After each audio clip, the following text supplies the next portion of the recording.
Blitz comes off the edge. Luck steps up. Now he's going to run. He's got the first down and more. 30, 35, 40, 45 to midfield. Trying to get to the outside. Knocks people over as he does.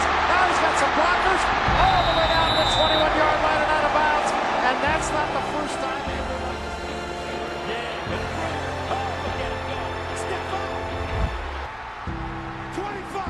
They're not going to catch him. Hogan to the middle, and it's complete. McCaffrey! Will he score on the first play from scrimmage? Yes! It's huge. It's great to be as a player and now be as a GM and watch these guys. I'm going to watch here for a second. Oh, ball! Go, Jay, go! Go, Jay! Go!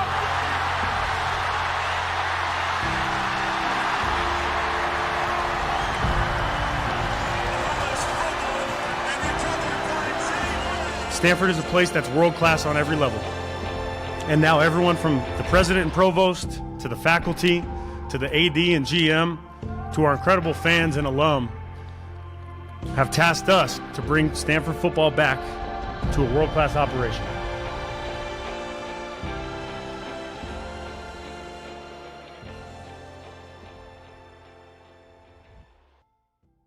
Welcome, everyone, to the third episode of the Cardinal Canopy Podcast. My name is Alex Howe. I am better known as Stanford Football Updates on Twitter and Instagram. Thank you very much for all the support. I apologize for the extensive delay over the summer in publishing and filming episodes. It has been a very busy summer for me. Lots of things going on in my personal life. But we're back for the new football season, the 2026 Stanford Cardinal football season. My third guest on this podcast is none other than Rod Gilmore. Rod was a defensive back for Stanford football from 1978 to 1982, where he was a part of the play in the 1982 big game. Obviously, the knee was down. At Stanford, he was coached for the first part of his career by none other than the legendary head coach, Bill Walsh. He got his JD degree from UC Berkeley post-Stanford and was an ESPN College Football Analyst from 1996 to 2024. He's a cancer fighter and a practicing lawyer. Welcome, Rob. Thanks, Alex. Thanks for having me, and congrats on all that's going on with you. And I'm glad that you're back running the show and looking forward to the 2026 season. Hey, thanks, Rob. Appreciate it. I'm going to have you put on your Stanford hat, your College Football Analyst hat, and your law hat today. I've done that before. That's fine. That's awesome. I want to get some thoughts from you about your Stanford career, your college football broadcasting career, how the Stanford football program has changed since you graduated, the new era of NIL, and your thoughts on the Protect College Sports Act, because you've been very public about that, and upcoming realignment. And finally, we will cap off with talking about the upcoming 2026 Stanford football season. Sounds good. Okay, Rob, let's get started. I asked this for every single one of my guests, this first question. Rob, when you hear Stanford football today, what's the first thing that comes to mind? Wow. That's a great question. Well, for me, I can't separate today about Stanford football and Stanford's history. You know, to me, Stanford has an incredible brand. It is all about excellence. We've had some incredibly wonderful players and teams and eras, and we've gone through a rough patch the last several years. And I feel incredibly, if I had to use a word, I'd probably say optimistic or excited would be the words that I would use about where Stanford is right now with what Stanford is building and what the blueprint is with Andrew Luck in charge, with Tavita Pritchard at quarterback. And, you know, there's a renewed sense of commitment, I think, at Stanford about the importance of athletics and in football in particular. And I think maybe that was kind of lost for a little bit, for a few years.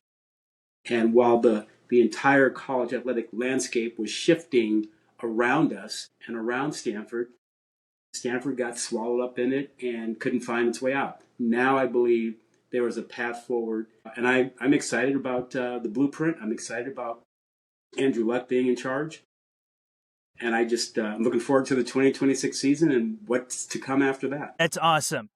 All right, Rob, we're going to start all the way back in 1978 when you were a student and a athlete at Stanford, a football player. What brought you to Stanford in the first place, and what was Stanford football like when you arrived? Oh, wow. Well, as a high school athlete in the Bay Area, you couldn't help but notice Stanford. I was at Skyline High School in Oakland. Bill Walsh had finished his first year at Stanford, got rave reviews.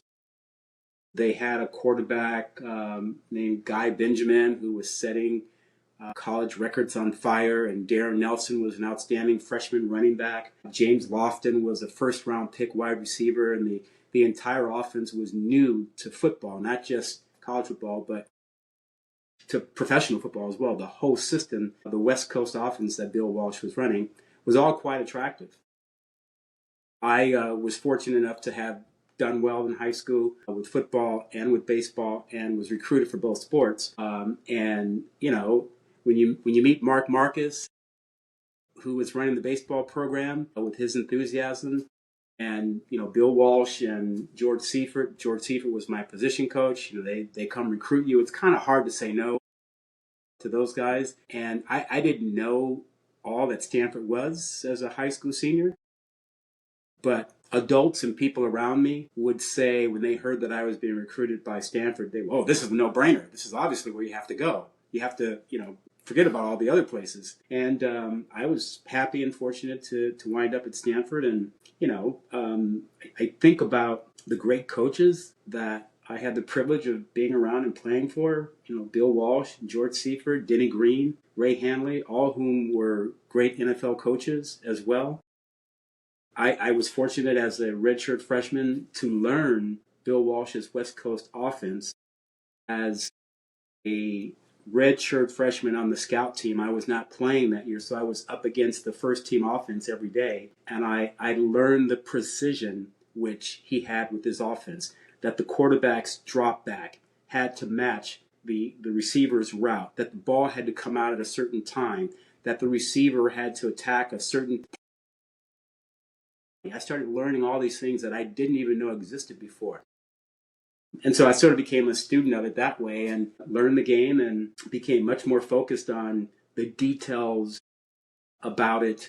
And just, you know, the privilege of seeing the game through Bill Walsh's eyes. I think there are a couple things that people don't know about Bill. He was an avid boxing fan, and he was also really enamored by history and wars and the like. And he brought those disciplines to football. You know, he really believed that, you know, the boxing metaphor mattered, that you had to strike first. You get the first punch in. He believed that in the greatest wars, the countries that won had this ability to immediately shock and awe their opponent and disorient them so that whatever their plan was, they would forget it. And that was kind of a staple of his West Coast offense. He'd script the first 15 or 20 plays that he knew were pretty much going to work and would disorient the other team. And that became very popular in football, to script your plays and kind of have a sense of what the defense is going to do and then destroy that plan. So that whole approach was something that, you know, was incredibly new to me and to a lot of other folks. And I've never forgotten it. And to me, it's an important take on how you game plan and how you strategize, not just in athletics, but in a lot of things. Oh, that's amazing! Wow, there's a lot of great Bill Walsh nuggets in there. Did not know he loved boxing. Definitely did not know that he was a big military history guy. I'm a big military history guy. I actually studied military history at Stanford. Oh, that's great. Yeah. Shout out Professor Gilly Vardy at Stanford, who is still one of my dear friends. I really enjoyed researching that discipline. You know, Rod, was there something Bill Walsh taught you that you didn't fully appreciate until years later? I would say the one thing that I didn't understand was competition. You know, you think of competition, you go, I want to beat the other guy. I want to win, you know, and that was kind of my approach to it.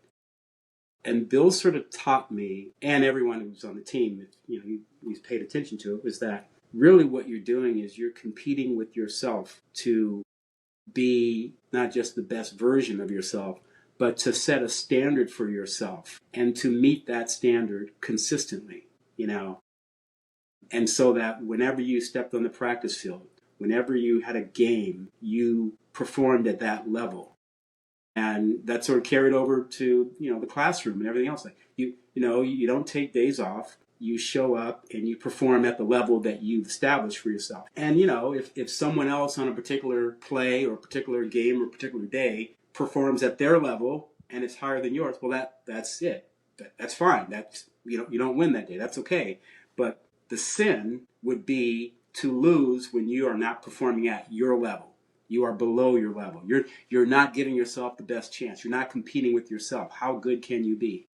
And I learned that, on the football field, but it meant so much more to me as I got to law school, as I started practicing as a lawyer, as I got into the broadcast booth. That lesson stayed with me of how can I be at my best and how can I show up consistently at my best every day, And it's not about what anybody else is doing. It is, can I be at this high level every day? Can I repeat that? Can I stack these days together? That's awesome. And, when you watched what Coach Walsh eventually built with the 49ers, how much of the coach you knew at Stanford did you recognize? Oh, an awful lot of it. An awful lot of it. I remember watching formations, and because I practiced against it every day, I go, I think this is what they're doing out of this formation, and there'd be a pretty good chance that I was right. Not 100% of the time, but, you get a pretty good sense and idea of things. Yeah, it was fun to watch. And, and Bill is, and I don't think people knew this about Bill also. Bill was completely loyal to his players. If you played for Bill, you never lost contact with him. If you reached out, Bill picked up the phone. If you needed something, Bill picked up the phone. I remember times throughout, his life that he would call me and say, "Hey, I've got a player who needs X, Y, and Z. Can you talk to him?" or so. And if I wanted or needed something and I wanted his advice, he had this rule with his secretary. If a former player calls, put him through. It was not take a message, it's put him through. And I don't think people knew that about him, but that's one of the things that I thought was just utterly amazing. Oh, that's a fantastic tidbit about Coach Walsh. And again, legendary coach, and sounds like an even more legendary person. Absolutely. We obviously, this is after Coach Walsh left Stanford, we have to talk about 1982 big game. Do we? Yeah, okay. Take us back to that final sequence. What do you remember seeing and thinking as the play unfolded? Well, before I talk about the last sequence, I have to mention this about that 1982 season. The mixed emotions about 1982. My last year at Stanford, and we had a really talented team. And quite honestly, I would say I think we underperformed.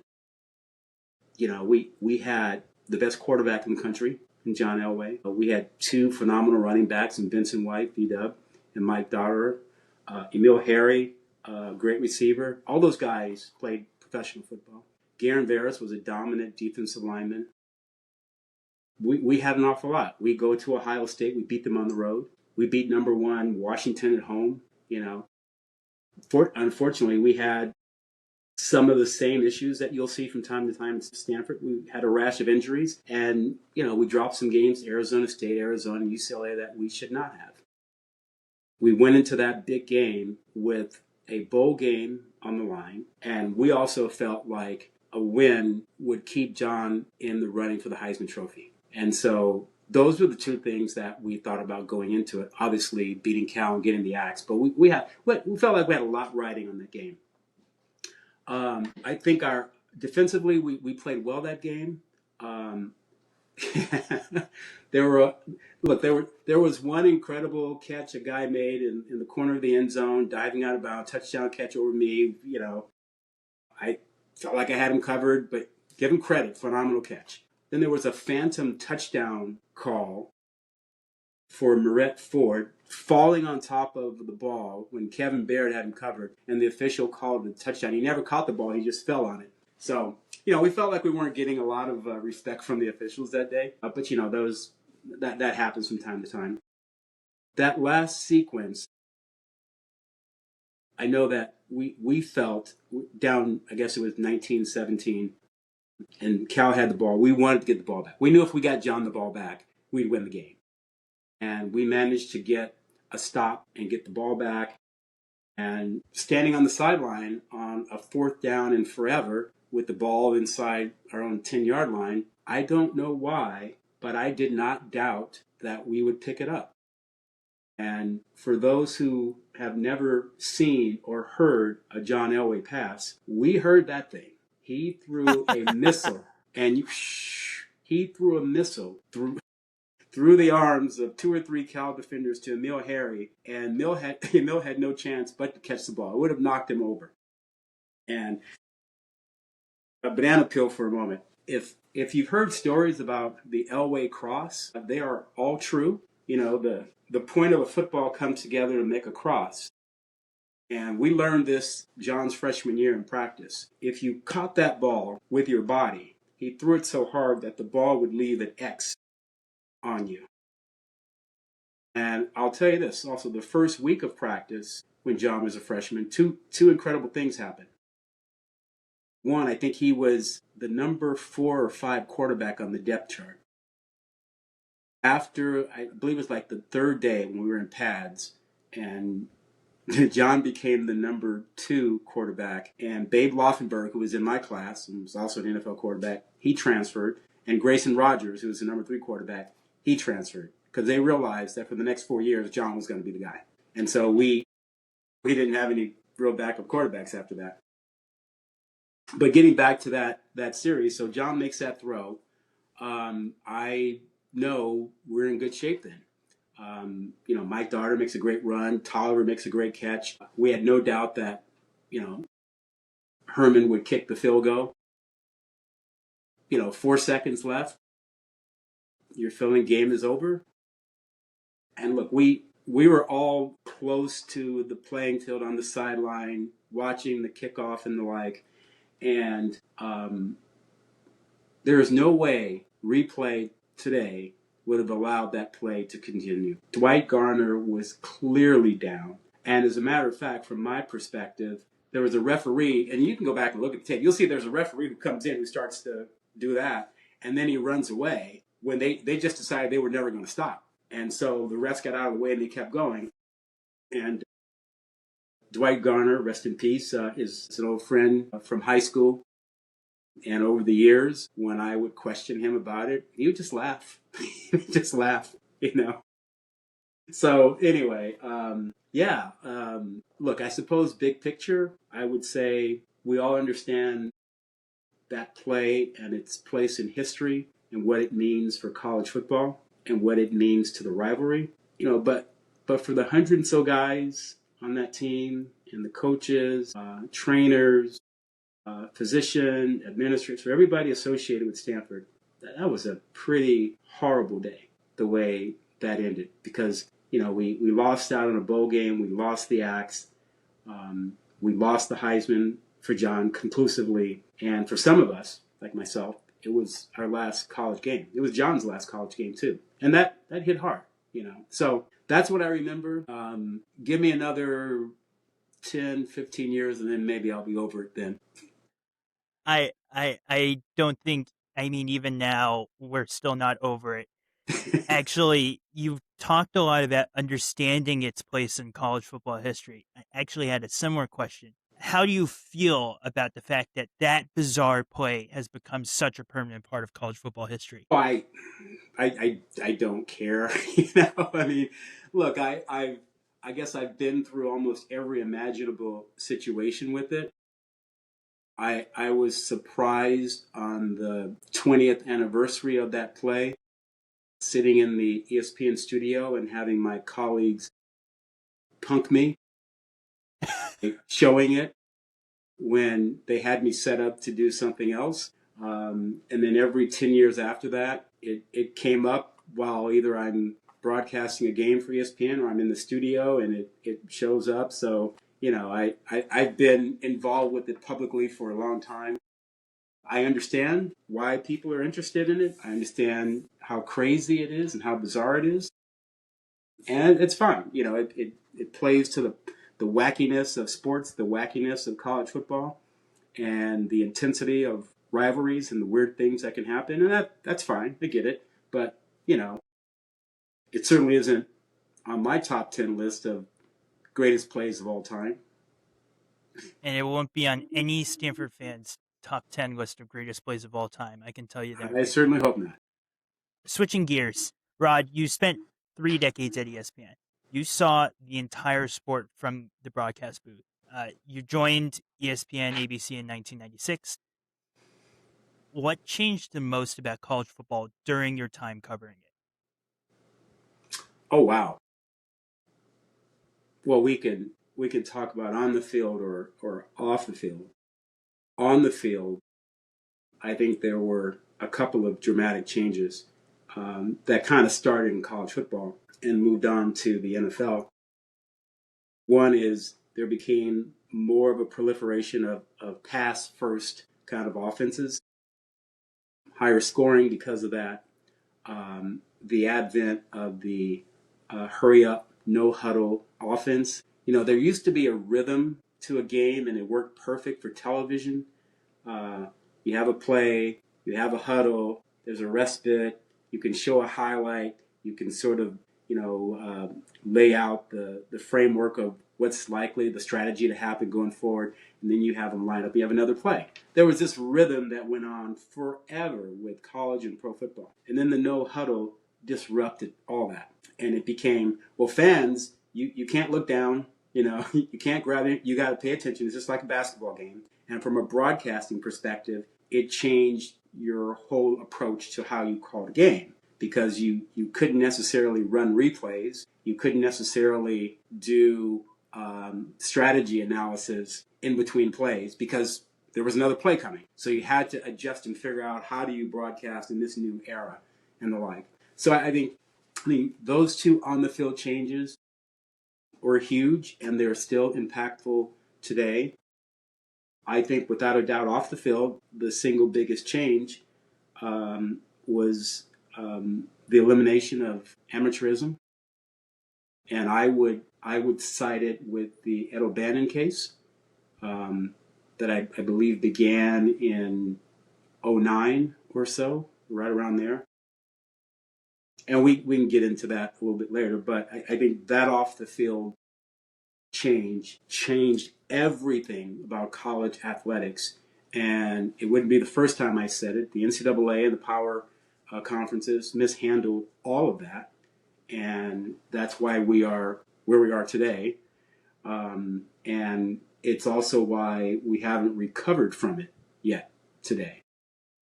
Because there was a litigation to the death strategy, as opposed to finding a solution and changing with the evolution of things, and quite honestly, rectifying the fact that there was a business model that was illegal, repeatedly found illegal, that needed to be modified, but instead that wasn't done.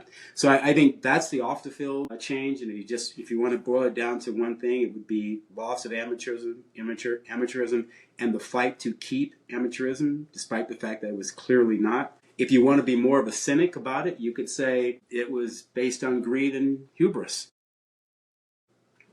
Look, no one forced the power conferences to take the TV money or force them to say we needed to play any day of the week, or we needed to have TV determine what time the kickoffs are, and fans have to wait until the last minute to find out. All that was based on, if you want more money, you got to let TV do this. And you could have chosen, no, we don't want to do that to our players. We don't want to do that to our fans. We don't want to disrupt the academic schedule or academic classes. We don't want players, getting back home Sundays, at 6 a.m. and having classes on Monday, or basketball games, where they're gone for 4 or 5 days. We don't want, those were choices, and those were choices based on the amount of money that they wanted to take home. So if you want to be overly critical, you could simply say greed and hubris never changed. That's a great answer, and I really appreciated the depth of the answer, especially both on the field and off the field. And we'll get into a conversation about NIL later, and so I'm Okay. sure we'll talk about the greed and the hubris that has kind of plagued college football ever since the 2009 Yeah. case. Of all the games you've called during your career, what's the one that you still think about the most? It's a great question because, really when I think about broadcasting at ESPN, first and foremost, I think about the teams I had, the broadcasting teams, the people I worked with. I got to call games for years with Joe Tessitore and Mark Jones. I got to call games with the Stanford alum, Dave Fleming, Sean McDonough, doing games with guys and teams like that was amazing. I did studio shows with Reese Davis and Mark May and John McAdoo, college football final, and Thursday night pre and post game shows with Chris Fowler and Kirk Herbstreit. So those are the things that come to mind first and foremost. If I had to pick games, there's so many, but there are two or three I would mention. One is the Texas-Michigan Rose Bowl 2005. It was the first ever meeting with Texas and Michigan. Mac Brown, friend of mine, and Dick Tomey, they were coaching for Texas. Vince Young was quarterbacking Texas, and Braylon Edwards was the outstanding wide receiver for Michigan. Texas won the game on a game-winning field goal as time expired. I was doing the game on ESPN Radio in the Rose Bowl setting, and it was just an unbelievable experience. Incredible first ever meeting with two powerhouses. That one stands out. Probably the most fun game was Boise State, Nevada, 2010. And I don't know if you remember that, but here's your setting. It was Thanksgiving weekend. I was doing the game with Joe Tessitore. This was the BCS era where only the top two teams got to the national championship game. And, so they used the polls, computer ranking, and standings to come up with that. So Boise State went into that Thanksgiving weekend undefeated, 10-0, and ranked number 3. And they were playing unranked Nevada. Earlier that day, Auburn, the number 2 team, lost to Alabama. So our game that night meant if Boise State won, they would be the first Cinderella, the first group of 5 team to be number 2 and be heading to the national championship game, because they only had one game left after that. And that was against Utah State, a team that really wasn't going to be much of an issue for them. It's going to be a home game. So it was all about the Nevada game. And this was Kellen Moore, quarterback for Boise State, one of the top quarterbacks in the game, against Colin Kaepernick, that not a lot of people had heard about.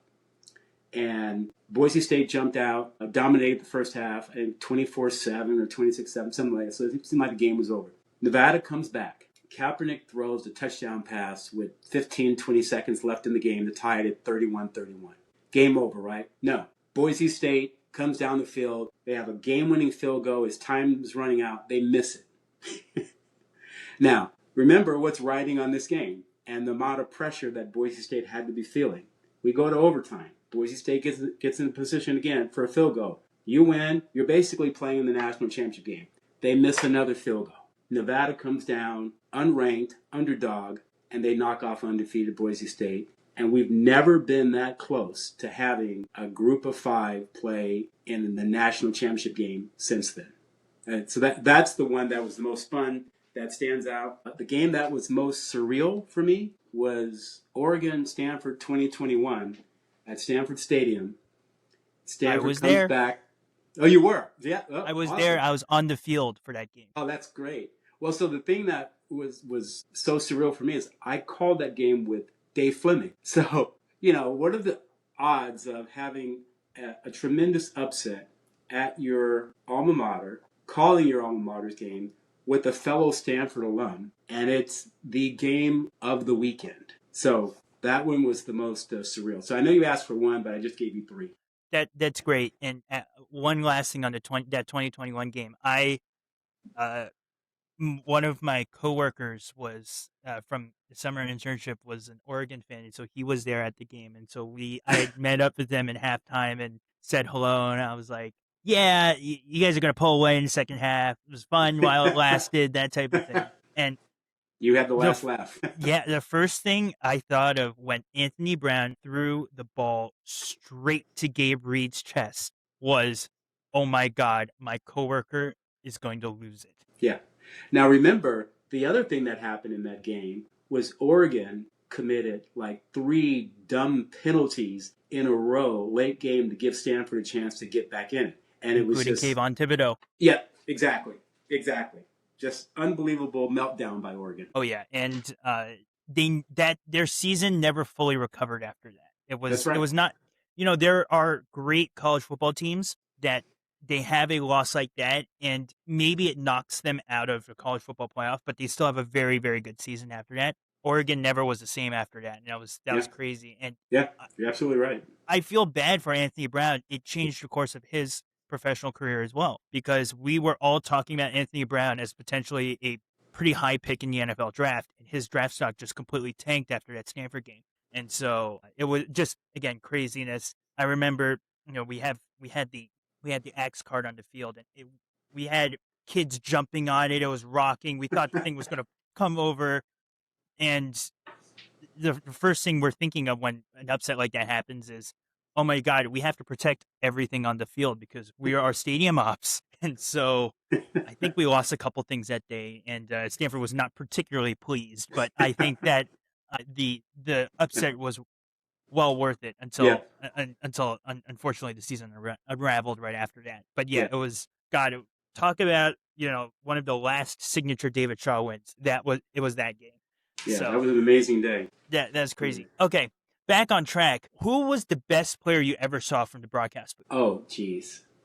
You've seen a lot of them. Yeah. I mean, we're talking about an era from 1996 to, January 1, 2025, where athletes became bigger, faster, stronger. The passing game became incredible. I don't know. That's hard to say. I mean, there are performances that stand out. Vince Young seemed like an incredible unstoppable force. Maybe haven't seen anyone with the impact like a Reggie Bush, until you get to a Christian McCaffrey. I played with John Elway, but Andrew Luck was the most polished and cerebral and athletic quarterback, in my view, to come along since John Elway. I mean, those are 3 or 4 that, quickly come to mind from having been in the booth calling their games. Absolutely. Okay, then let me ask a different question then. Maybe along the same vein as the player question, but let's look a little broadly. Was there a team or stadium or rivalry where you thought, man, this is what college football is supposed to feel like? Well, I would say this. As a player, I felt like it was hard to play at Oregon. Not 100,000 fans, but they're right on top of you and they're loud. Ohio State can be fairly intimidating, because of all the lore, and it's filled when you go in there. But I have to give the SEC credit for this. I think if you haven't seen a game in the Southeastern Conference, the entire experience is worth it. Because whether you go to Georgia or Alabama or Auburn, Mississippi, South Carolina, it's kind of the same thing. The town is crazy unlike Thursday. The RVs and the campers all roll in on Thursday, and it's hard getting around that little college town or so. If you don't have reservations in advance at a restaurant on a college football weekend there, it's going to be a nightmare. The sororities and fraternities start early in the morning. They're in their uniforms. The guys are in, white shirts. Sometimes, I guess in the winter, but not in the summer, they little ties or so. The gals are boots and skirts, and, you're just like, there's so many of them. They have so many folks in these sororities and frats. And the bands it's early in the morning, the bands are going. And one of the most intimidating things is to be at Auburn And to have that eagle fly around the stadium and cast, a shadow like it's a pterodactyl, right before kickoff. And you kind of go, this is crazy. I'm not used to seeing things like this. And again, it's not limited to one place there. It's truly a different experience. So I think if you want to have the wildest, crazy college football weekend, it's checking out a game in the SEC. It's getting a game at Ohio State, at Michigan, at Oregon.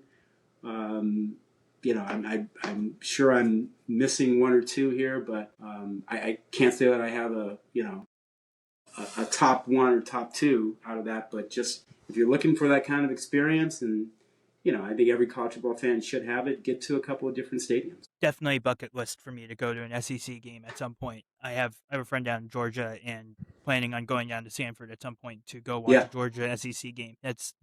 I'm sure the environment, or I've heard the environment is crazy down there. Well, you'll have 10 or 15,000 people outside of the stadium who do not have tickets and didn't plan to go to the game. They are there with their trucks and their big screen TVs and their chandeliers and their spreads, and that is just the day. It's just the weekend. 6 or 7 times a year they plan it that way. That's amazing. Having covered Stanford nationally, did broadcasters or fans across the country view the program differently during its peak than Stanford alums or Stanford fans did? Yeah, I think there was a tremendous respect and admiration for Stanford, and this consistent question of how are they doing this? How did they get Andrew Luck? How did they get Christian McCaffrey? Over and over, geez, how is Stanford, and from the second or third year of Jim Harbaugh's tenure, through David Shaw, it was just a train that was just running, and so they were all marveling at that, and they would consistently say to me, well, I don't know a kid who wouldn't go there if they could get in, you play winning ball, you got a Stanford degree, you got great weather. I mean, it's the place. And so the last 4 years or so, it's been much more of, hey, what's going on there? What's happening? Stanford was so great for so long. What's going on? We're perplexed. We don't understand. And unfortunately, you kept getting the mantra of, well, we don't think Stanford cares about athletics that much. It doesn't care about football that much or so. And when you don't win and when you fall behind in everything that's going on off the field, it's hard to kick, that narrative. You know what? This is a great transition into kind of the next phase, next bunch of questions I had, which was around how Stanford football's changed, since you graduated from Stanford. When you compare the program that you left in 1982 to the program in 2026, what has changed the most about Stanford? Well, everything. I'd say what hasn't changed is the sort of the guiding principles that Stanford wants excellence. The academic mission doesn't change. You're not coming to Stanford because you are a great athlete. That alone isn't going to be enough. I think those principles have not changed. But there is a better understanding that there are enough people out there who can do both and care about both, that Stanford can excel in every sport. It's just, doing the work and being on top of it. So I think that's what hasn't changed. What has changed, facilities dramatically. New football stadium, I guess it was new in 20 years ago or so. Yep. But that was a dramatic shift, from 90,000 seats with benches to what we have now. More of a commitment to broad-based programs, supporting more programs, as shown by, winning the Sears Cup or Directors Cup, whatever it's called each year now. That's clear. And there's just been more money put into all these things. There's been, I think what gets overlooked is that I think it was right around the time that I was finishing up when the Buck Cardinal Club was created. And Stanford had the foresight to say, we're going to do this and we're going to raise money and we're going to invest it and it's going to give us an edge. And that was incredibly correct, So I think that's something that helped Stanford tremendously. I think the changes off the field the last several years have forced Stanford to figure out, where is it in this new landscape or so. And I think, unfortunately, when the O'Bannon case came along, when NIL came along, Stanford was not at the forefront of it. Yeah. And as I mentioned earlier, I think the NCAA had a failed strategy of litigate to the death. And I think and this is not hindsight, while this was going on, there were a lot of folks and a lot of experts, a lot of lawyers who were questioning that strategy and felt like fighting the antitrust aspect of it was a loser. And even when the NCAA and the power conferences lost that, they doubled down and they made it worse by appealing those decisions and getting decisions from a higher court and then Supreme Court. They just kept doubling down and it just got worse. And what I faulted Stanford for was Stanford's leadership. I mean, we got the best and the brightest. Why weren't we standing up saying, hey, we're not sure this is the right thing to do. Why don't we consider another path or so? And so instead of taking a position of leadership, we just kind of went along with the herd and went over the cliff, And I think that's changed in the last couple of years now. Absolutely. And actually, let's go back to when Stanford was going along the herd. You watched Stanford go from struggling to become one of the best programs in the country. That's right. Win multiple Rose Bowls, then fall out of relevancy, and now we're kind of back in the rebuilding period. What do you attribute to the fall of Stanford, especially under those last years of David Shaw? And what did Stanford understand during those great years that it needs to rediscover? I think Stanford took for granted on the field what it takes to win.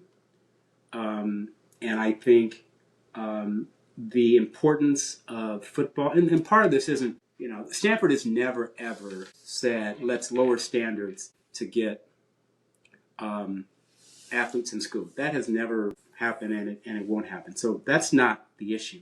The issue becomes things like, while other programs are building facilities and they are doubling down on how important football is, how and when you feed your players, what kind of support you give them, what you do from a weight training standpoint. What you can't have is recruits come on campus and say, well, my high school weight facility is better than yours. You can't have that. You can't have players looking at it and going, well, your training table, is not like other places. So those institutional things become a problem. They affect recruiting, they affect morale, and all that. So I think that was a problem. And then it became worse when NIL hit.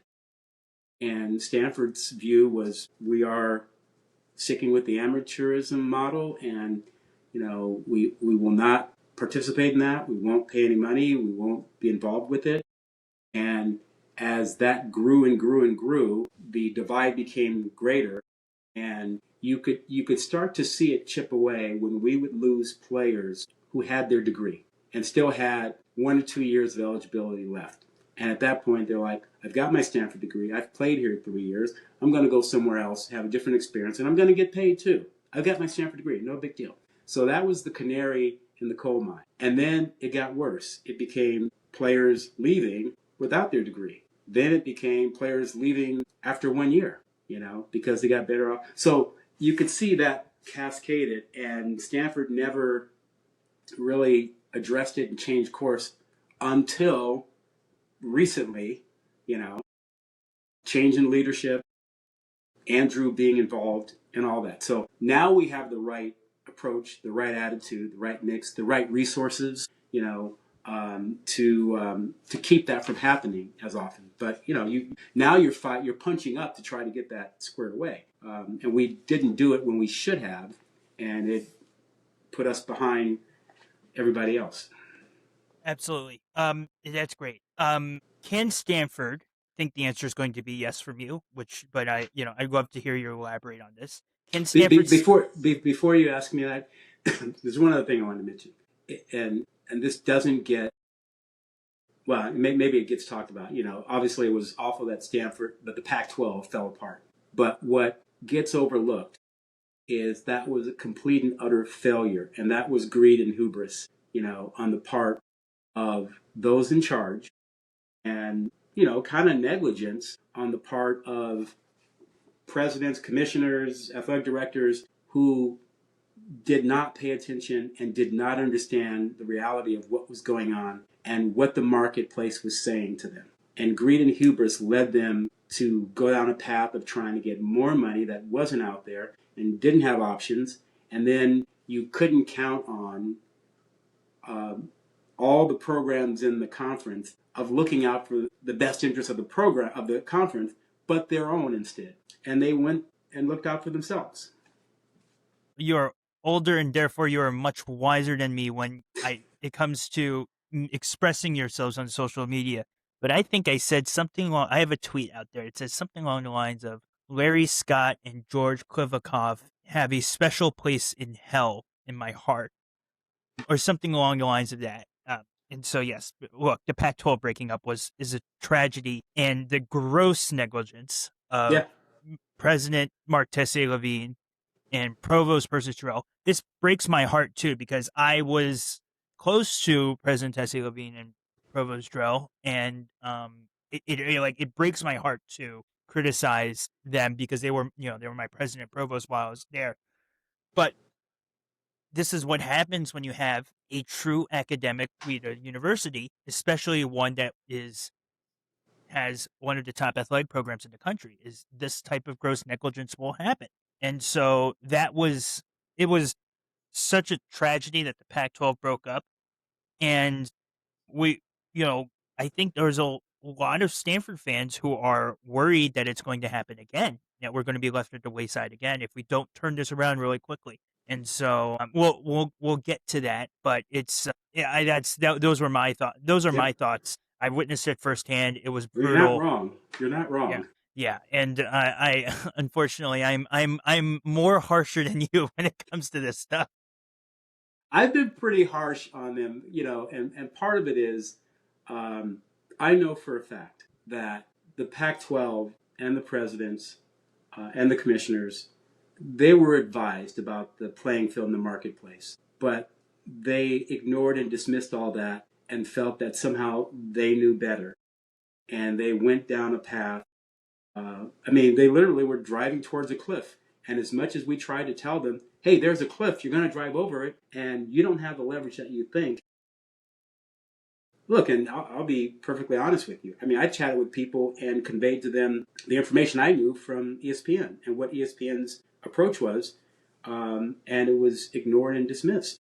And lo and behold, it's exactly what happened. They went into negotiations and asked for an astronomical amount of money, and ESPN said, well, we're not interested in that number. Go find it elsewhere. And Fox said, same, go find it elsewhere. And what they didn't anticipate was that the Big 12 was going to come in and go, oh, we'll take that deal. And the moment they took that deal, there was no place for the Pac-12 to go. And that was the end of the story. Absolutely. Okay, to get back on track, which I definitely want to get to realignment and NIL, and definitely in the next section. And so my next question, I'm pretty sure the answer is yes. Or actually, the answer is yes, but I'd love for you to elaborate. Can Stanford still build a nationally relevant football program without sacrificing what makes Stanford? Absolutely. Yeah, Stanford can. I think Stanford has the right plan for doing that. I think Andrew's approach, and as you mentioned earlier, Stanford threw a lot of money into the athletic department to be able to compete on NIL and everything else. And they've opened things up where now it's not just, are you willing to allow transfers? It's, Are you making it logistically impossible for people to transfer? Oh, well, it's not on time with our academic year, so they've got to wait or so. And then the athlete's going to go, I'll just go elsewhere. I'm not going to do that. So they've tweaked those things. One thing that went on for 20 plus years, every other program in the country brought their high school class in January. And so by the time they got to September, those freshmen had a winter conditioning, they had a summer camp, and they had a fall camp. And they had almost a full, well, sometimes, 2 semesters or a couple quarters of classes. So when they got to the fall, they didn't have to take a heavy load. And they were so far ahead of the freshmen that we brought in July and August, who didn't have the winter camp, didn't have the summer camp, and were trying to learn things in the fall camp, and didn't have a quarter or two under their belt, and were taking the normal heavy load in the fall. And we couldn't get production out of freshmen the way others were across the country. And those things were hurting Stanford, and we lost recruits because Stanford wouldn't let them come in early. So those things have changed now. Yeah, There are absolutely. a lot of infrastructure things that have changed that people don't recognize and understand, which are good reasons to have optimism about the blueprint and it being executed now. Absolutely. And so my follow-up to that is there is a big debate among Stanford circles. If you're ever on the Stanford On 3 Cardinal Sports Report board, it's a big hot topic. It happens every year. It happens every waking hour. And there is a divide amongst alumni, and Stanford fans who grew up as Stanford fans and not necessarily went to the university about Stanford's academic standards. And the question is, do you believe Stanford's academic standards are ultimately an advantage or a disadvantage in the NIL era? I don't think it's a disadvantage. Look, the reality is, we can't recruit everybody. That's clear. There's a smaller pool of which to pursue athletes. But there are plenty of them out there. And we have to land them. That's the issue, We have to land them. And we should not lose someone over a minor difference in money or playing time. Well, we shouldn't lose players over those things. And in fact, I would argue that Stanford, with its position and its alumni base and its Silicon Valley connection, its entertainment connections, and everything that Stanford has, Stanford could corner the market on NIL between internship experience and money, and could do it better than anybody else in the country. And I know that Andrew feels that way. So I don't look. And I mentioned this to you before we started the podcast. I was at practice the other day. We have some freshmen out there playing who came in with SAT scores and grades that rival anybody. We got them this time. We didn't miss out on them. And Andrew knows, and Kavita knows, those guys and those women out there that meet the qualifications, we have to land them. That's the reality. I completely agree with you, which is why, I'll mention this offseason. This offseason was quite the mixed bag for Stanford because we had, I think, the best coaching staff we've had since the Harbaugh days come in. I can't speak highly enough of Chris Richard, of Terry Heffernan, of Kalia Kakwela, of Andy Thompson who's still there, Malcolm Agnew's still there. Just I can't remember the last time we had a position coach and an assistant position coach at every single position on a football team, and that was really enabled by Bradford M. Freeman's donation. Yeah. And that went almost exclusively to getting a bunch of coaching staff, which was fantastic. That's obviously the positives. The negatives were a lot of fans felt we did not have the transfer portal that we were all hoping for, where we'd, land some of the really, really smart guys, kind of implement some of the things that we just talked about in there. And then including recruiting, I think that we brought in a great class. Don't get me wrong. I think the class of the guys, I speak to the recruits every day, is extremely high quality. And I think they all have enormous upside, but we didn't land the blue chip. The really smart blue chip 5-star. I'm talking about Osani Gales out of Florida, whose father played for Stanford. Yeah. And so look, every recruiter has a different story and it's a different circumstance, but fans see that and they go, we can corner the market with exactly what you said. We can corner the market with, you have great academics. We'll offer you a boatload of NIL money for you to come and play at Stanford and get the best degree possible. And it felt like a miss on that front. So the worst kept secret out there is Andrew Luck has done a phenomenal job fundraising for Stanford. Yeah. Over the past year. Yes. And I hope that we unlock a bunch of those funds to get the best and the brightest to come to Stanford to play for this football team and to play for a young, energetic head coach and to be the Pritchard. Yeah. And so that's my take on it. I don't think we need to lower the academic standards at all because the academic standards make us different, makes us unique. It is truly the Stanford way, but we also need to, we're in an era where we need to use that money, use the money and keep bringing in the next Caden High, the next Aiden Killstrop, and or better, Well, I think better. They're going to use the money. I think we have to keep in mind that there are two things that you just have to do. I mean, money is important, but you got to win. I mean, players want to win and players want to play. Those are the two things. If players aren't playing, you're at risk of losing them. If players aren't winning, you're at risk of losing them or not getting them. And it is much easier to sell players on everything else, NIL, internships, and when they see that you can be successful on the field, as opposed to how long is it going to take you to get there. We got to win. And, this year is important, critical in that sense. It's critical to be bowl eligible this year. I mean, showing that progress is important. And that if you see those things, you will see us unlock those guys. We did land some 4 stars, Yeah. Oh, absolutely. And the 2026 class and the 2027 class is great in that. Yeah. So anyway, so you got to win. And, it's not good enough to do all those other things if you can't win. And Andrew is fully aware of that. So is Tavita. And this team is focused on winning and winning now, and not saying let's lay the foundation for 2 years from now. Because in this era, you don't know if you can do that. That was last year's team, which was lay the foundation. This year, it's the abide by the 3 most basic words in sports: just win, baby. Yeah.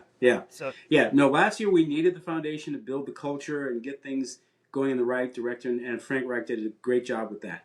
Now, you got to start winning. I've said it on this podcast before, but the job Frank Reich did for Stanford football, I'll be forever thankful for. It was basically an A- season, even though it was like, you look on paper, man, this was a bad team. They only won 4 games. That's an improvement over the past 5 years. Yeah. And so it was what he did to set the standards and, kind of reset the culture was something that I'll forever be thankful for. Well, and people don't understand and appreciate how difficult that is to do when you come in last minute and it's not your hand-picked staff, and you got to make this thing work and fit. And somehow, through the force of his personality and his demeanor and his expertise, he made that happen. He made guys want to play hard. And when they knew he was short-term, that's amazing. Yeah, absolutely. Okay, we're going to move to NIL. We're going to talk really deeply about NIL. We're going to talk about the future of college football. And this, Rob, you've put on your lawyer hat throughout, but now is the time to really put on your lawyer hat Okay. as a practicing attorney. As we all know, the legal environment has moved significantly. Schools are now operating under this post-House revenue sharing framework. Congress is considering this new bill called the Protect College Sports Act, which has the approval of the high leadership at Stanford, mind you, and as an attempt to establish national rules around NIL and other aspects of college athletics. I'll state my opinion before about this. The NCAA should have never had to come to this. This is craziness in the sense that we are having the U.S. government litigate. The NCAA is really, truly feckless and incompetent to have to beg and plead the U.S. Congress to come in and save their behinds. But Rod, put your lawyer hat on. And we talked about this throughout. Did college sports really have to end up where we are now? No, we talked about that a little bit earlier, and just your opinion, I think, is warranted. And I would say this. The NCAA and the power conferences don't get enough grief for the greed and mismanagement that they've displayed over the last 15, 20 years. I think people tend to forget the NCAA and the power conferences are serial antitrust violators. You have universities and a membership based on universities that have basically flaunted the law. And instead of trying to comply with it, these institutions of higher education have said, let's find a way around it. Let's use politics to get around it. It boggles the mind that we have these universities trying to train our leaders, and they take a position like this. They have been found by various courts and the Supreme Court of being serial antitrust violators, and they try to simply wash it aside and go to Congress and say, hey, let us keep doing what we were doing that was illegal because we don't like the way the marketplace works. And anyone who sees themselves as a capitalist ought to be horrified by this, and it just it's just really problematic. And let's not forget, they've been lobbying Capitol Hill for more than 6 years now and have not gotten anywhere. I think it was back in 2022 or 2023. I testified before a Senate committee that Senator Cantwell convened back then. That was 3 years ago, and we had these discussions then about giving athletes a seat at the table, addressing medical issues and practice and NIL and all of these things. And here we are in 2026, and she's convened another committee, and they're running up against the same issues. So it's like Groundhog Day. And I don't know why the leadership, whether it's Stanford or the NCAA, I don't know why they don't step back and take a look at this and go, our litigation strategy of 15 years has failed. Our political strategy of 6+ years has failed. Guys, what should we be doing? Can we change our business model? What is the right, and why can't we give players a seat at the table and have their voice? How do we make this work? Oh God, I couldn't agree with you anymore. I mean, as a player's accountant, I completely agree with you. We'll start big picture first. And I think the answer is yes.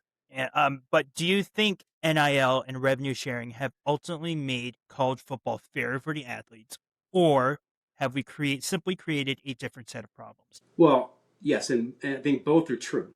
It's made things fairer. Look, before NIL, who had the major advantage? Well, it was programs that had history, lore, bigger fan bases. You just go Blue Bloods. It's Texas, it's Michigan, it's Ohio State. But what opening the door of money did was everybody's money is green. And so all of a sudden, Texas Tech can go, I can't compete with you with history and lore and national championships, and Heisman's. I can't compete with that. Or March Madness titles. I can't compete with that. But you know what I can do? I can offer more money than you can. I can offer the same money. I can offer playing time and money. And that puts me on equal footing. And that began in the marketplace to level things out. So, yeah, that's way more fair than what we had before. We basically had kind of a cartel, and they liked it that way because they could gatekeep who could compete with them, For the players, look, I see what's going on right now and the Protect College Sports Act. I see it really sort of as a civil rights issue, to be perfectly frank with you. We have an industry, an institution that has forever been very clear that it's run by and the money predominantly goes to those who are white. Whether you're talking about coaches, administrators, commissioners, presidents, however you want to look at the industry, TV executives, they're predominantly white. And there is no limit on the money they can make, how they spend it, where they get it. None whatsoever. There's no limit on their ability to leave jobs, transfer jobs. They can do whatever they want. It's called free market, and everybody's okay with it. And the two major sports that bring in that money, football and men's basketball, are predominantly, done based on the talents and backs of people who are black and brown. And those are the ones that this legislation and these administrations and these universities over the years have wanted to cap and limit. How does that make sense? We have the most ardent conservative and capitalist Republicans saying, let's get rid of the free market, contorting themselves to get to these positions where they limit the mobility and the economic rights of athletes. And it doesn't make any sense. They created this problem by chasing the TV money and chasing all the revenue they could squeeze out of their stadiums. Okay, well, there's a cost that comes along with that. And the courts have told them that repeatedly. There's no way around that. So, I see it as blatantly wrong and a civil rights issue. And, recently, over the last few days, we've seen the Congressional Black Caucus come out against it. We know that the Democrats are rallying against this legislation and sort of taking the same approach, that it is a fundamentally unfair approach to this issue, and that besides limiting the economic rights and transfer rights of players, they also are not giving players a voice. And that's the minimum. We can't have this paternalistic system that is run by, and the economics of it primarily benefit the dominant culture, and minorities can't participate. They're, whether you look at athletic directors or head football coaches, whatever, the numbers have not grown or changed very much over the years, So that's my spiel on it. I share your opinion with the problems,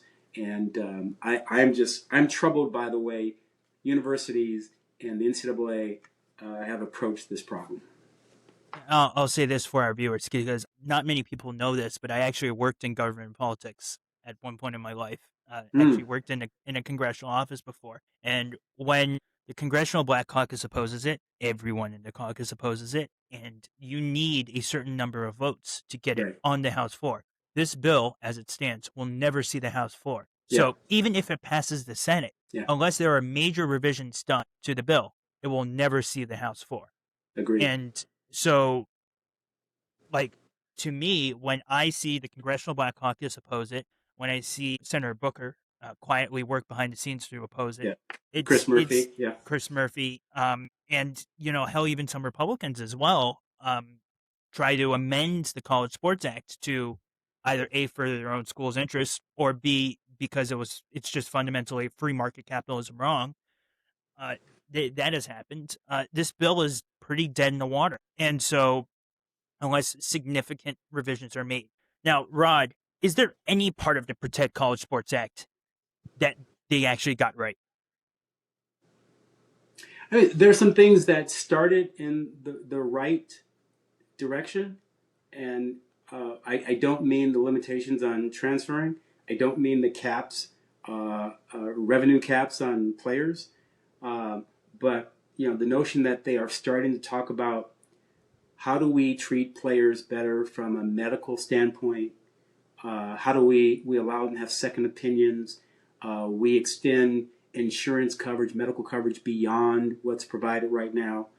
One of the things that I raised with Senator Cantwell a few years ago was the fact that I think the last NFL player to die in preseason or offseason training was Corey Stringer with the Minnesota Vikings, and I want to say 2000 or 2001 or something like that. Well, since that time, on the college level, we've lost about 30 players in preseason, off-season conditioning. How is that possible? We have no uniformity. We have no standards.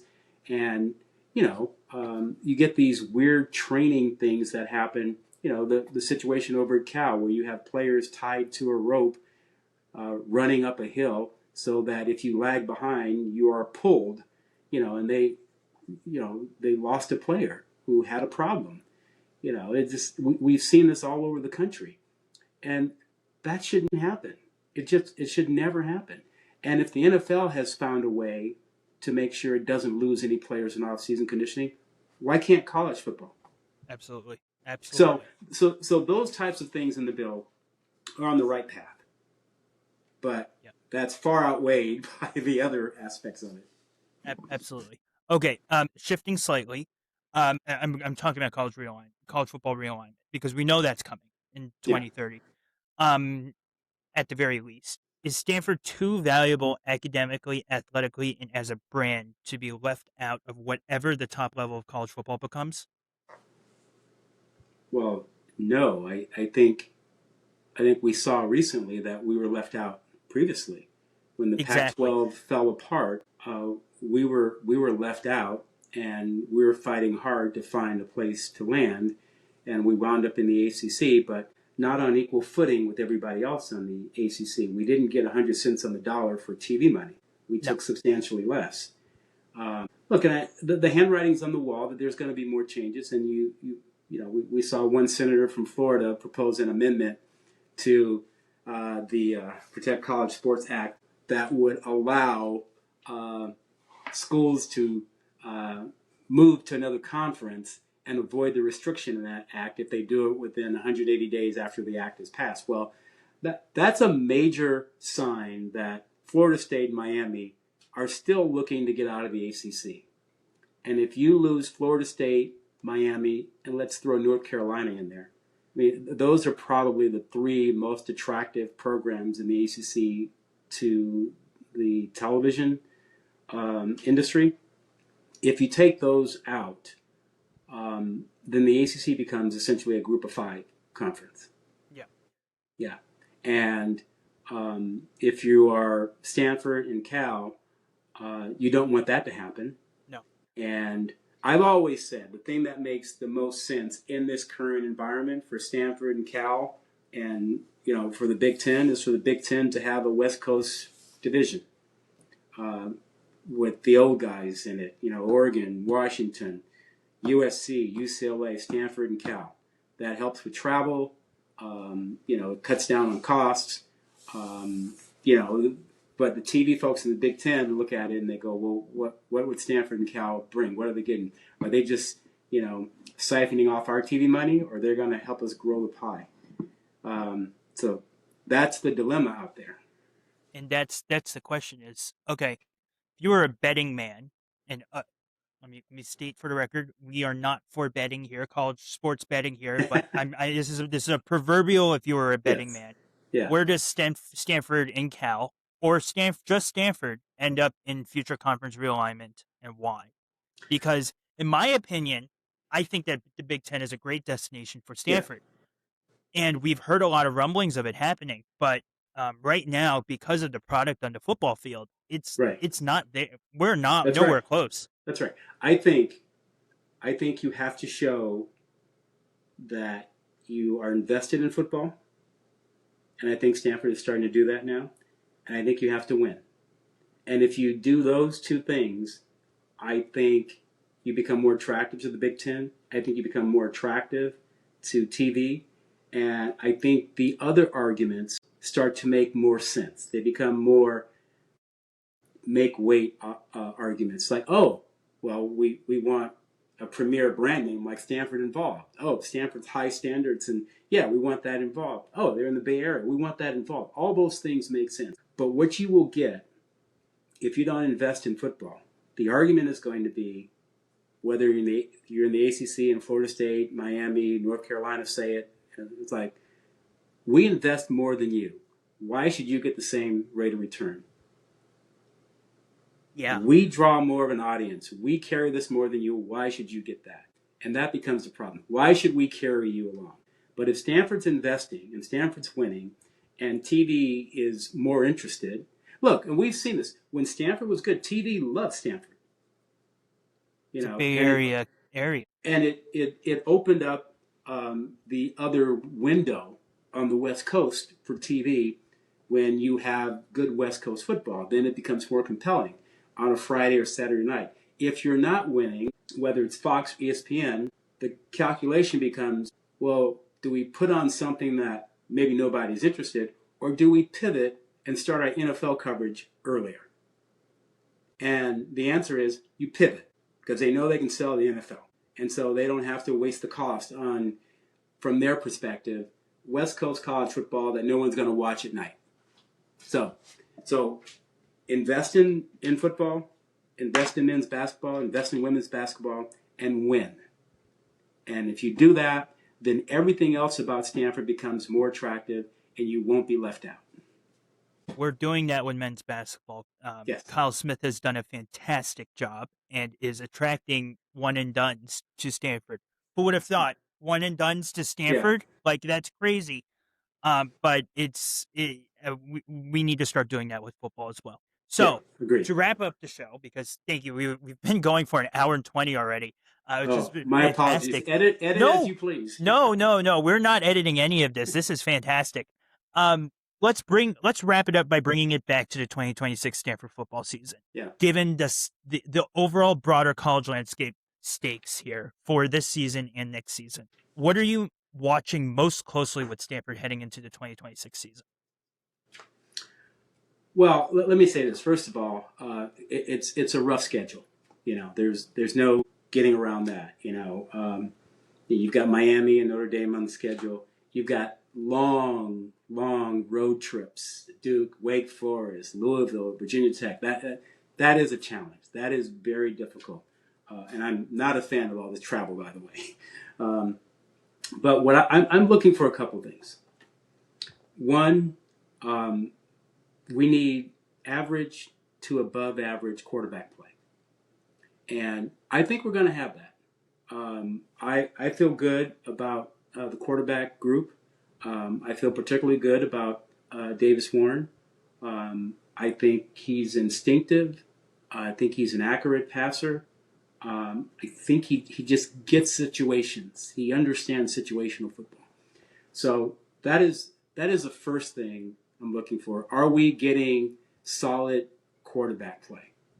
We had a long history and tradition of superior, excellent quarterback play, and we haven't had it at that level for a while. And I'm not saying we don't need to get to great quarterback play. Would love to have it.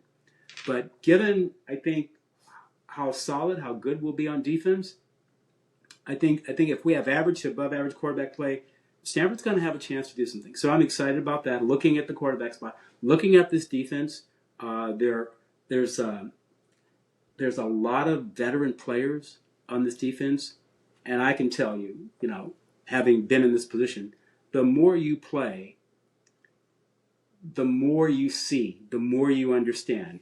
As a freshman, you have these blinders on. You see this much of the field and your assignment. But as you get more experience and more confidence, you are aware of situations, you anticipate things better, and you know when you can come out of your responsibility and help on a play and give a guy some assistance. So the fact that we got a lot of older players, I like. I think we have potential stars at each level.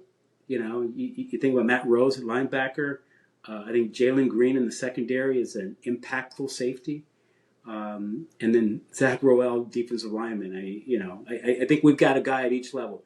I'm so excited for the interior DL. It's crazy. Yeah. And, he made Bruce Feldman's freak list, the top 100 or freakiest athletes in college football. And, it's 6'3", 285, and he runs 20 miles per hour and can squat 625 pounds and bench presses 400 pounds. He's a freak. So I think having a guy at each level gives you a chance to be really, really good. So I think if we can stay healthy on the defense and keep those experienced players, I think the defense can help carry things until the offense gets comfortable and squared away. I think we're going to be faster on offense. I assume, believe, hope that we're going to have one or more of the freshman receivers who have shown some speed and athleticism get on the field and help at some point. And I think if we get that, that will help. That'll help Caden High, if he gets back. But whether it's Zion Robinson or Langdon Horace or Atticus Joseph, one of those three freshmen with their speed and athleticism will have to help, because we didn't have as much of a threat to threaten the defense last year with that. And I think if we get some of that, that'll help us out. So, yeah, that's the way I look at it right now. I think we got to stay healthy in the offensive line. It'd be great if we go 10 deep. I don't think we will be 10 deep, so I think we got to stay healthy. Yeah, and I know that maybe this is breaking news for everyone. Nicky Prongos has been held out for training camp for most of his training camp, but I've been told repeatedly it's a minor back issue, and he's going to be playing week 0 versus Hawaii, which is great. I completely agree on all of those fronts. I am especially encouraged to hear your assessment of Davis Warren, given that you have played with John Elway and know what good quarterback play looks like. But let's be clear. There are not many John Elways and Andrew Lucks in the world. No, absolutely not. I'm not saying Davis Warren is an Andrew Luck or a John Elway, but it is an upgrade over the quarterback play we've gotten over the last 4 or 5 years. That's I think so. And I would make this sort of comparison. The 49ers have done very, very well with Brock Purdy. And people say, looking at him, oh, he's not the prototypical guy. He's not 6'3", 6'4". He doesn't have a cannon of an arm. But you know what? He knows how to play quarterback. He makes good decisions. He throws the ball accurately. He's savvy, and that's worked out pretty well for them. I think Davis Warren can be that kind of quarterback. He's played in some big games at Michigan. I don't think any of it scares him, intimidates him. He doesn't seem, from just having been at practice in the spring and this week and watching him, he doesn't get flustered. The moment doesn't get to him. I think he understands the position. He understands situations. He understands preserving the ball, preserving the advantage. If your quarterback, if you're in the red zone, your quarterback forces the ball on first down and throws a pick. Like, well, what are you thinking? You got 2 more downs. You don't have to force it. Understand the situation. I think he knows things like that. That's great. That's awesome. And a big underrated aspect of a quarterback is knowing when to throw the ball away. And that exactly. That's live to fight better another day. Presence. Yeah, exactly. Okay. What does Stanford need to establish this season for you to say this was a successful season, or the program is headed in the right direction? Not necessarily just wins or losses. Well, I think what we need is to establish or reestablish our identity. And, there is a sign that hangs in the Stanford locker room, and you've probably seen it. It's a picture of the offensive line. And it says, I'm paraphrasing here, the essence of the game is moving a man from point A to point B against his will. And so we need to be able to do that, because that's when we were at our best, when we could do that up front. I think we've got the tight ends back, so that identity comes back again, more than just one guy. I think we've got multiple tight ends this year. And then the other thing is, we have to prove that we are at Stanford. We have a passing attack, that we can do the drop back pass game as it was done with Andrew Luck, with John Elway, with Kevin Hogan, all those guys. That is a Stanford lore, to have great quarterback play, and good quarterback play. So I think we need to establish that as our identity. That's who we are. We'll push you off the ball, and we can throw the football, and everything else is toughness. And I think we've been showing. I think last year we showed toughness on defense. I think we'll have all that. But to me, whether it's 6 wins, 5 wins, 7 wins, whatever it is, we need that identity. People, we need to know. Our fans need to know. Yeah, this looks like Stanford football. That's awesome. If you were to put a win count on it with the schedule, what would it be? That's not what I do. And listen, I tried. In this era, with the way rosters change and the impact of it, it's hard to do. But I know this. The goal this year, and, I can't speak for Andrew, but just having talked to Andrew off season, and I know winning 6 or 7 games, being bowl eligible is really important, and I think if we are healthy enough, I think that is possible. It is a tough schedule. I know we will play hard and tough. Can we handle the travel? Can we recover? Can we keep people healthy? Though, these are long road trips, and we did not fare well, with them in the last year or so. So yeah. That's the thing. But I like where we are. I think we're headed in the right direction. So I won't put a win total on it, but the goal is to become bowl eligible and be better than that. And I think that's the goal, and I think there's a shot for that. Absolutely. We've touched on this throughout the entire podcast episode. When you look at Stanford's long-term future, are you optimistic? Yeah, absolutely. I'm optimistic because of the change in leadership, the emphasis on football, the investment, the money in football, and, I truly believe in Andrew Luck. I think Andrew Luck was the only person that could be in this position that could make this turn happen. He has the credibility in the football world, with the administration, the university, with donors, and with players. If you see Andrew on the practice field, he's got a relationship with every player, and I think he's truly unique and special. And I think he's the one guy that can make this plan work.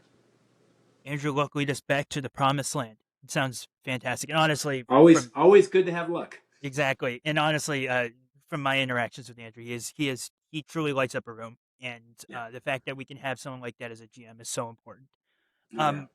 Rod, thanks so much for your time. This is my last question for you before we go. Sure. And depart. You've watched Stanford football for almost half a century. When Stanford football is at its best, what does it represent? In a word, excellence, excitement,